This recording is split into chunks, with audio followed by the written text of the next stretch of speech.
வணக்கம். ஒரு கேள்வி. நம்ம எண்ணங்களுக்கு உண்மையிலே நம்ம வாழ்க்கைய மாத்துற சக்தி இருக்கா? இல்ல இதெல்லாம் வெறும் ஒரு செல்ஃப் ஹெல்ப் பேச்சு மட்டும்தானா?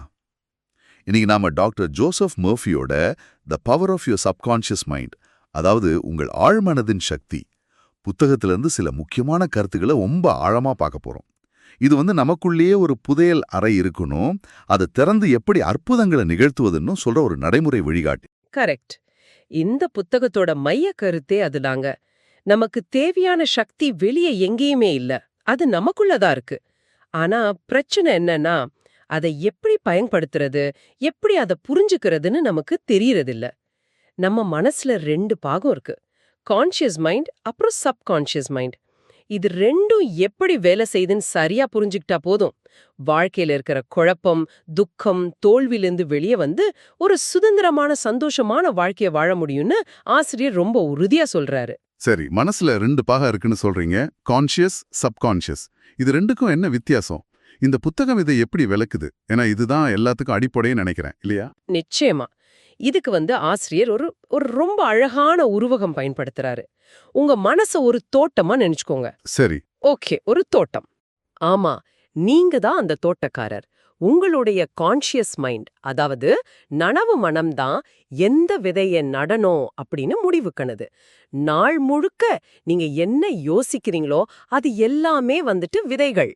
விதைகள் மாதிரி. ஆமா, விதைகள் மாதிரி. அந்த விதைகளை உங்க ஆழ்மனம்ங்கிற தோட்டத்துல நீங்க நட்டுக்கிட்டே இருக்கீங்க. ஓகே, அப்போ ஆழ்மனம்ங்கிறது வெறும் ஒரு நிலம் மாதிரி. நாம என்ன விதைக்கிறோமோ அது அங்கே வளரும், அப்படிதானே? மிகச்சரியா. ஆனா இங்கதான் ஒரு முக்கியமான பாயிண்ட் இருக்கு. அந்த தோட்டத்துக்கு, அதாவது உங்க ஆழ்மனதுக்கு, இது நல்ல விதை, இது கெட்ட விதைன்னு பகுத்து பார்க்க தெரியாது. ஓ, அப்படியா? அதுக்கு எந்த பகுத்தறிவும் கிடையாது. நீங்க நம்பிக்கையோட ஒரு விதைய விதைச்சாலும் சரி, பயத்தோட ஒரு களைச்செடிய விதைச்சாலும் சரி, அது ரெண்டையுமே வளர்க்கும். அதனாலதான் நீங்க என்ன விதைக்கிறீங்களோ அதையே உங்க உடல்லயும் உங்க சூழ்நிலைகள்லயும் அறுவடை செய்றீங்க. இதுக்கு வேறொரு உருவகமும் சொல்லப்பட்டிருக்கே, ஒரு கப்பல் கேப்டன் மாதிரி. ஆமா, அதை இன்னும் தெளிவா புரிய வைக்கும். உங்க கான்ஷியஸ் மைண்ட் ஒரு கப்பலோட கேப்டன் மாதிரி. ஆர்டர் போடுறது, முடிவெடுக்கிறது, எந்த திசையில போகணும்னு சொல்றதெல்லாம் அதோட வேலை. சரி. உங்க ஆழ்மனம்ங்கிறது அந்த கப்பலோட இன்ஜின் ரூம்ல வேலை செய்யற குழு மாதிரி. அவங்க கேப்டன் ஏன் இந்த திசையில போக சொல்றார், இது சரியா தப்பான்னு கேள்வி கேட்க மாட்டாங்க. கேள்வியே கேட்காம? ஆமா, கேள்வியே கேட்காம கேப்டனோட கட்டளைய அப்படியே நிறைவேத்துவாங்க. இப்போ கேப்டன் சரியா வழிகாட்டினா கப்பல் பத்திரமா போய் சேரும். ஆனா தப்பான கட்டளை கொடுத்தா? கரெக்ட். கேப்டனே குடிபோதையிலயோ இல்ல குழப்பத்திலயோ தப்பான கட்டளைகளை கொடுத்தா என்னாகும்? கப்பல் பாறையில மோதிடும். இதுல இன்ஜின் ரூம்ல இருக்கிறவங்கள நம்ம குறை சொல்ல முடியாது இல்லையா? வாவ், இது ரொம்ப தெளிவா புரியுது. அப்போ நம்ம வாழ்க்கையில ஏதாவது பிரச்சனைனா வெளியே இருக்கிற சூழ்நிலைகளை குறை சொல்றதை விட்டுட்டு, நம்ம கப்பலோட கேப்டன், அதாவது நம்ம கான்ஷியஸ் மைண்ட் என்ன கட்டளைகளை கொடுத்துக்கிட்டு இருக்குன்னு பார்க்கணும். புத்தகம் சொல்ற மாதிரி, என்னால இதை வாங்க முடியாதுன்னு நாம திரும்ப திரும்ப சொல்லும்போது, நம்ம கேப்டன் இன்ஜின் ரூமுக்கு நம்ம கிட்ட பொருள் வாங்க வசதி இல்லாத நிலையை உருவாக்குன்னு ஆர்டர் போடுறார். ஆழ்மனமும் அது அப்படியே செய்யுது. எக்ஸாக்ட்லி. உள்ளே இருக்கிற காரணத்தை மாத்துனா வெளியே இருக்கிற விளைவு தானா மாறும். இதுதான் இந்த புத்தகத்தோட அடிப்படை விதி. சரி, இந்த ஆழ்மனம் இவ்வளவு சக்தி வாய்ந்ததுன்னா நம்ம பிரார்த்தனைகளுக்கு பதில் கிடைக்கிறது கூட இதனாலதானா? நாம கடவுள்கிட்ட வேண்டுறோமா இல்ல நம்ம ஆழ்மனத்துக்கிட்டயா? இத பத்தி புத்தகத்துல என்ன சொல்லியிருக்காங்க? ஏன்னா இது ஒரு முக்கியமான கேள்வி. முக்கியமான கேள்வி. இந்த புத்தகம் இதுக்கு ரொம்ப தெளிவான ஒரு பதில சொல்லுது. உங்க பிரார்த்தனைகளுக்கு பதிலளிக்கிறது ஒரு குறிப்பிட்ட மதம், சடங்கு, மந்திரம் இல்ல. உங்க ஆழ்மனதுதான். நீங்க எந்த மதத்தை சேர்ந்தவரா இருந்தாலும் சரி, நீங்க உண்மையா ஒன்ன நம்பும்போது, உங்க மனசுல ஒரு தெளிவான சித்திரத்தை உருவாக்கும் போது, உங்க ஆழ்மனம் அந்த நம்பிக்கைக்கும் அந்த மனப்படத்துக்கும் பதிலளிக்குது. அதனாலதான் வாழ்க்கையின் விதி என்பது நம்பிக்கையின் விதின்னு சொல்றாரு. நம்பிக்கைங்கிறது வேற ஒண்ணும் இல்ல, உங்க மனசுல ஆழமா பதிய வைக்கப்பட்ட ஒரு எண்ணம் தான். அப்போ நான் நம்பினா எது வேணாலும் நடக்குமா? இங்குதான் எனக்கு ஒரு சந்தேகம் வருது. நம்ம ஆழ் மனதுக்கு நல்லது கெட்டது தெரியாது, அது நகைச்சுவைய புரிஞ்சுக்காதுன்னு சொன்னீங்க. அது கொஞ்சம் பயமா இருக்கே. நாம சும்மா விளையாட்டுக்கு சொல்ற விஷயத்த கூட அது உண்மையா எடுத்துக்குமா? எடுத்துக்கும். இங்கதான் நாம ரொம்ப ஜாக்கிரதையா இருக்கணும். புத்தகத்துல இதுக்கு ஒரு அதிர்ச்சியான உதாரணம் இருக்கு. ஒருத்தர் தம் மகளோட ஒரு விதமான தோல் நோய் குணமாகணும்னு ரொம்ப வருத்தப்பட்டுக்கிட்டு இருந்தார். கிட்டத்தட்ட 2 வருஷமா என் மகளோட நோய் குணமாகறதுக்கு நான் என் வலது கைய கூட கொடுப்பேன் அப்படின்னு திரும்ப திரும்ப புலம்பிக்கிட்டே இருந்திருக்கார். ஐயோ, இது ரொம்ப தீவிரமா இருக்கே. ஆமா, அது ஒரு ஆழ்ந்த உணர்ச்சி வசப்பட்ட நிலையிலிருந்து வந்த எண்ணம். ஓ மை காட், நான் என்ன நடக்க போகுதுன்னு யூகிக்கிறேன். ஆமா, ஒரு நாள் ஒரு கார் விபத்துல அவரோட வலது கை தோள் பட்டையிலிருந்து துண்டிக்கப்பட்டுடுச்சு. ஆச்சரியமான விஷயம் என்னன்னா, கிட்டத்தட்ட அதே நேரத்துல அவரோட மகளோட நோய் எந்தவிதமான மருத்துவ சிகிச்சையும் இல்லாம மாயமா மறைஞ்சு போயிடுச்சு. கேட்கவே பதட்டமா இருக்கு. இது ஒரு தற்செயல் நிகழ்வு இல்லையா? இல்ல, அவரோட ஆழ்மனம் அவரோட தீவிரமான உணர்ச்சி பூர்வமான வேண்டுகோள ஒரு கட்டளையா எடுத்துக்கிட்டு அது நிறைவேத்திருச்சு. அதுக்கு விலை என்னவா இருக்கும்னு அது யோசிக்கல. அப்போ நாம அறியாமலேயே நமக்கு நாமே தீங்கு விளைவிச்சுக்க வாய்ப்பு இருக்கு. இதை எப்படி தவிர்க்கிறது? இருக்கு. தவிர்க்கிறதுக்கு ஒரே வழி நம்ம மனதோட தோட்டக்காரனா நாம பொறுப்பேத்துக்கிறது தான். என்ன விதைகளை விதைக்கிறோங்கிறதுல கவனமா இருக்கணும். ஆனா இதே சக்திய நாம நேர்மறையாகவும் பயன்படுத்தலாம். அதுதான் ஆட்டோ சஜஷன் அல்லது தன்னியக்க ஆலோசனை. ஓகே. புத்தகத்துல ஒரு இளம் பாடகி பத்தின கதை இருக்கு. அவங்களுக்கு பயங்கரமான மேடை பயம். திறமை இருந்தும் மக்கள் முன்னாடி பாடணும்னு நினைச்சாலே தொண்டை கட்டிக்கும். ஓகே, இது நிறைய பேருக்கு இருக்கிற பிரச்சனை தான். ஆமா, அவங்க ஒரு நாளைக்கு 3 வேளை ஒரு அமைதியான அறையில உட்கார்ந்து தனக்குத்தானே சொல்லிக்க ஆரம்பிச்சாங்க. நான் அற்புதமா பாடுறேன், நான் ரொம்ப நிதானமா அமைதியா நம்பிக்கையோட இருக்கேன் அப்படின்னு ஒரு 5 நிமிஷம் திரும்ப திரும்ப சொன்னாங்க. அது உண்மையா நடக்கிற மாதிரி உணர்ந்தாங்க. ஒரே வாரத்துல ஒரு முக்கியமான குரல் சோதனைக்கு அவங்கள கூப்பிட்டாங்க. அப்போ என்ன ஆச்சு? அவங்க எந்த பயமும் இல்லாம ரொம்ப அருமையா பாடி எல்லாரையும் ஆச்சரியப்படுத்திட்டாங்க. இங்க அவங்க எதிர்மறையான விதைகளை அகற்றிட்டு நேர்மறையான விதைகளை நட்டிருக்காங்க. பலனும் உடனே கிடைச்சிருக்கு. சரி, இது தத்துவமெல்லாம் கேட்க நல்லா இருக்கு. ஆனா வெறும் தத்துவம் பேசி பயன் இல்ல. இதை நம்ம அன்றாட வாழ்க்கையில பயன்படுத்துறது எப்படி? ஏதாவது பிராக்டிக்கல் டெக்னிக்ஸ் இந்த புத்தகத்துல இருக்கா? நிச்சயமா இருக்கு. இது ஒரு பிராக்டிக்கல் மேனுவல். 3 முக்கியமான டெக்னிக்ஸ் பத்தி இதுல பேசுறாங்க. முதல் டெக்னிக் கடந்து செல்லும் நுட்பம். கடந்து செல்லும் நுட்பமா? அப்படின்னா? இது ரொம்ப எளிமையானது, ஆனா ரொம்ப சக்தி வாய்ந்தது. நீங்க தூங்க போறதுக்கு முன்னாடி ஒரு விதமான மயக்க நிலையில இருப்பீங்க இல்லையா? ஆமா, அந்த ட்ரௌசி ஸ்டேட். கரெக்ட். அந்த நேரம்தான் உங்க ஆழ்மனதோட கதவுகள் திறந்திருக்கும் நேரம். ஏன்னா அப்போ உங்க கான்ஷியஸ் மைண்ட், அதாவது பகுத்தறிகிற மனம் ரொம்ப அமைதியா இருக்கும். அந்த நேரத்துல உங்க கோரிக்கைய ரொம்ப எளிமையா ஒரு சின்ன வாக்கியமா உங்க ஆழ்மனதுகிட்ட ஒப்படைக்கணும். புத்தகத்துல ஒரு சின்ன பொண்ணுக்கு தொண்டவலி. அவ அம்மா அவகிட்ட இந்த டெக்னிக்க சொல்லி கொடுத்தாங்க.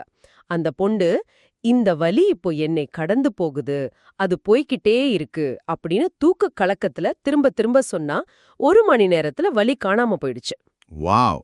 அந்த தூக்க கலக்க நிலை தான் இங்க முக்கியம். ஏன்னா அப்போ நம்மளோட சந்தேகப்படுற மனசு வேலை செய்யாது இல்லையா? கரெக்ட். உங்க பகுத்தறியும் திறன் ஒரு விதத்துல ஆஃப் செய்யப்பட்டிருக்கும். அதனால நேரடியா ஆழ்மனதுல விதைக்க முடியும். சூப்பர். அடுத்த டெக்னிக் என்ன? அடுத்தது காட்சிப்படுத்தல் நுட்பம், அதாவது விஷுவலைசேஷன் டெக்னிக். ஆனா இதுல ஒரு முக்கியமான நுணுக்கம் இருக்கு. நீங்க விரும்புற ஒரு விஷயம் ஏற்கனவே நடந்து முடிஞ்ச மாதிரி உங்க மனக்கண்ணுல அத ஒரு உயிரோட்டமான காட்சியா பார்க்கணும். அதோட உணர்வையும் நீங்க உணரணும். ஆனா இது வெறும் பகல் கனவு காண்ற மாதிரி தானே. ஒரு விலை உயர்ந்த காரை சும்மா கற்பனை பண்ணிக்கிட்டே இருந்தா அது கிடைச்சிடுமா? நல்ல கேள்வி. இதுதான் நிறைய பேர் பண்ற தப்பு. வெறும் கற்பனைங்கிறது, ஆஹா அந்த கார் கிடைச்சா நல்லா இருக்குமே அப்படின்னு ஏங்குறது. ஆனா காட்சிப்படுத்தல்ங்கிறது அந்த காரை நீங்க ஓட்டுற மாதிரி, அதோட ஸ்டீரிங் வீல தொட்டு உணர்ற மாதிரி, அந்த சந்தோஷத்தை முழுசா உணர்றது. அது கிடைக்குமா கிடைக்காதா என்ற சந்தேகத்துக்கு அங்க இடமில்ல. புத்தகத்துல ஒரு காலேஜ் பொண்ணு பத்தி ஒரு உதாரணம் இருக்கு. அவ ஒரு கடை ஜன்னல்ல ஒரு பயண பைய பாக்குறா. அவளோட முதல் எண்ணம், ஐயோ இதை வாங்க நம்ம கிட்ட காசு இல்லையே அப்படின்னு தான் இருந்திருக்கும். ஆமா, அதுதான் சாமானியமான எதிர்வினை. ஆனா அவன் இந்த டெக்னிக்க பயன்படுத்துறா. மனசுக்குள்ள அந்த பை என்னுடையது, நான் அத மனதளவுல ஏற்றுக்கொள்கிறேன் அப்படின்னு சொல்லிக்கிட்டு அந்த பைய தோள்ல மாட்டிட்டு நடக்கிற மாதிரி கற்பனை பண்ணிக்கிறான். அன்னைக்கு ராத்திரி அவளோட காதலன் அவளுக்கு ஒரு பரிசு கொடுக்கறான். பிரிச்சு பார்த்தா அதே பையா? ஆமா, அதே பை. இங்க அவ வெறும் கற்பனை பண்ணல, அந்த பொருளோட உரிமையாளருங்கிற உணர்வை தன் ஆழ்மனதுல பதிய வச்சான். ஆழ்மனம் அந்த உணர்வுக்கு பதிலளிச்சது. ஓகே, மூன்றாவது டெக்னிக் என்ன? மூன்றாவது நன்றி கூறும் நுட்பம். அதாவது தேங்க்யூ டெக்னிக். நீங்க ஒண்ணுக்காக வேண்டிக்கிறீங்கன்னா அது கிடைக்கிறதுக்கு முன்னாடியே அது கிடைச்சிட்ட மாதிரி ஒரு மனநிலையில இருந்து நன்றி சொல்லணும். இது கொஞ்சம் விசித்திரமா இருக்கே. கிடைக்காத ஒண்ணுக்கு எப்படி நன்றி சொல்றது? இதுக்கு பின்னாடி ஒரு ஆழமான உளவியல் இருக்கு. நீங்க முன்கூட்டியே நன்றி சொல்லும்போது எனக்கு அது கிடைக்குமா கிடைக்காதாங்கிற சந்தேகத்தை உங்க மனசிலிருந்து முற்றிலுமா நீக்கிறீங்க. அது எனக்கு ஏற்கனவே கிடைத்து விட்டதுங்கிற ஒரு அசைக்க முடியாத நம்பிக்கைய உங்க ஆழ்மனதுக்கு அனுப்புறீங்க. ஒரு நன்றி உள்ள இதயம் பிரபஞ்சத்தோட படைப்பு சக்திகளுக்கு ரொம்ப நெருக்கமா இருக்கும்னு ஆசிரியர் சொல்றாரு. அது ஒரு காந்தம் மாதிரி நல்ல விஷயங்களை ஈர்க்கும். சரி, இந்த நுட்பங்கள் எல்லாம் உடலை குணப்படுத்துறதுக்கும் செல்வம் சேர்க்கறதுக்கும் உதவுமா? ஏன்னா இது ரெண்டும் தான் மனுஷனோட பெரிய தேவைகளா இருக்கு. நிச்சயமா. இந்த புத்தகத்தோட ரொம்ப சக்தி வாய்ந்த பகுதியே ஆழ்மனதோட குணப்படுத்தும் சக்திய பத்தி பேசுறது தான். ஆசிரியர் அவரோட சொந்த அனுபவத்தையே பகிர்ந்துக்கிறாரு. அவருக்கு ஒரு விதமான தோல் புற்றுநோய் இருந்திருக்கு. ஓ, மருத்துவர்கள் கைவிட்ட நிலையில அவர் பிரார்த்தனை மூலமா குணமடைய முடிவு செஞ்சார். அவர் ரொம்ப எளிமையான ஒரு தர்க்கத்தை பயன்படுத்தினார். என்னோட உடலை உருவாக்குன அதே ஆழ்மன நுண்ணறிவு அது எப்படி குணப்படுத்தணும்னு தெரியாம இருக்குமா அப்படின்னு ஆழமா நம்பினார்.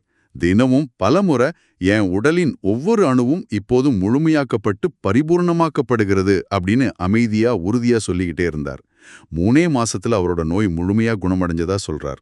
இது கேக்குறதுக்கு ஒரு அற்புதம் மாதிரி இருக்கு. அப்போ நம்ம உடம்போட டாக்டர் நமக்குள்ளேயே இருக்காரா? ஆமா, நம்ம ஆழ்மனம்தான் நம்ம உடலோட மாஸ்டர் பில்டர். நாம சரியான கட்டளைகளை கொடுத்தா அது ஒரு திறமையான சர்ஜன் மாதிரி வேலை செய்யும். இதே தத்துவம் செல்வத்துக்கும் பொருந்துமா? பணம் சம்பாதிக்கிறது ரொம்ப கஷ்டம் அப்படின்னு நினைக்கிற ஒருத்தன் பணக்காரன் ஆக முடியுமா? முடியும். ஆனா அதுக்கு முதல்ல செல்வம் பத்தின அவரோட ஆழ்மன நம்பிக்கையை மாத்தணும். செல்வம்ங்கிறது வெளியே இருக்கிற பணம் இல்ல, அது உங்க ஆழ் மனசுல இருக்கிற ஒரு திடமான நம்பிக்கைன்னு புத்தகம் சொல்லுது. நீங்க உதட்ட அளவுல நான் ஒரு மில்லியனர்னு சொன்னாலும் உங்க ஆழ் மனசுல பணம் கெட்டது இல்ல நம்ம ராசிக்கு காசு தங்காதுன்னு நம்பிக்கை இருந்தா நீங்க மில்லியனர் ஆக முடியாது. அப்போ என்ன செய்யணும்?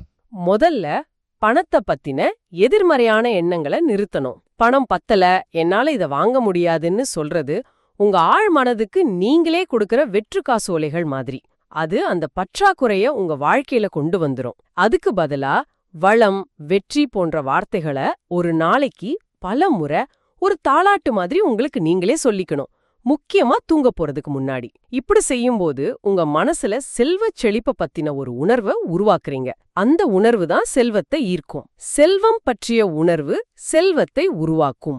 இதுதான் விதி. இவ்ளோ நேரம் நாம பேசுனதிலிருந்து எடுத்துக்க வேண்டிய முக்கியமான செய்தி என்னன்னு சுருக்கமா சொல்லணும்னா, நமக்குள்ளேயே ஒரு பெரிய சக்தி, ஒரு புதையல் அறை இருக்கு. நம்ம எண்ணங்கள் தான் அந்த அறைக்கான சாவி. உணர்வோடும் நம்பிக்கையோடும் நம்ம ஆழ்மனதுல பதிய வைக்கப்படுற எண்ணங்கள் நம்மளோட வாழ்க்கைய உருவாக்குது. அப்போ நாம தான் நம்ம கப்பலோட கேப்டன்கள், நம்ம மனதோட தோட்டக்காரர்கள். மிகச் சரியா சொன்னீங்க. நம்ம வாழ்க்கைக்கு நாம தான் பொறுப்பு. வெளியே இருக்கிற சூழ்நிலைகளை குறை சொல்றதுல எந்த பயனும் இல்ல. கேப்டன் சரியான கட்டளைகளை கொடுத்தா இன்ஜின் ரூம் அதை சரியா நிறைவேற்றும். தோட்டத்துல நல்ல விதைகளை நட்டா அறுவடை அமோகமா இருக்கும். ரொம்ப அருமையா இருந்தது. நீங்க சிந்திச்சு பார்க்கறதுக்காக ஒரு இறுதி எண்ணத்தோட முடிக்கலாம்னு நினைக்கிறேன். சொல்லுங்க. இல்ல, நீங்களே சொல்லுங்க. இந்த புத்தகத்திலேருந்து உங்களுக்கு ரொம்ப பிடிச்ச, கேட்பவர்களை சிந்திக்க வைக்கிற ஒரு விஷயம். ஓகே, இந்த புத்தகம் ஒரு ஆச்சரியமான விஷயத்த சொல்லுது. ஒவ்வொரு 11 மாசத்துக்கும் நீங்க உடல் அளவுல ஒரு புதிய மனிதரா மாறுறீங்க. உங்க உடம்புல இருக்கிற செல்கள் எல்லாம் புதுப்பிக்கப்படுது. அப்போ நீங்க உடல் ரீதியாகவும் மன ரீதியாகவும் உங்களை தொடர்ந்து மறுகட்டமைப்பு செஞ்சுக்கிட்டே இருக்கீங்க. இப்போ கேள்வி என்னன்னா, இன்னும் 11 மாசத்துல உருவாக போற அந்த புதிய உங்களுக்காக உங்க ஆழ்மனதுக்கு நீங்க இப்போ என்ன ப்ளூ பிரிண்ட் கொடுத்துக்கிட்டு இருக்கீங்க? போன வருஷம் இருந்த அதே பயங்கள், அதே நோய்கள், அதே வரம்புகள் அடங்கிய பழைய வரைபடத்தையா, இல்ல ஆரோக்கியம், வெற்றி, மகிழ்ச்சி நிறைந்த ஒரு முற்றிலும் புதிய வரைபடத்தையா? முடிவு உங்க கையில தான் இருக்கு.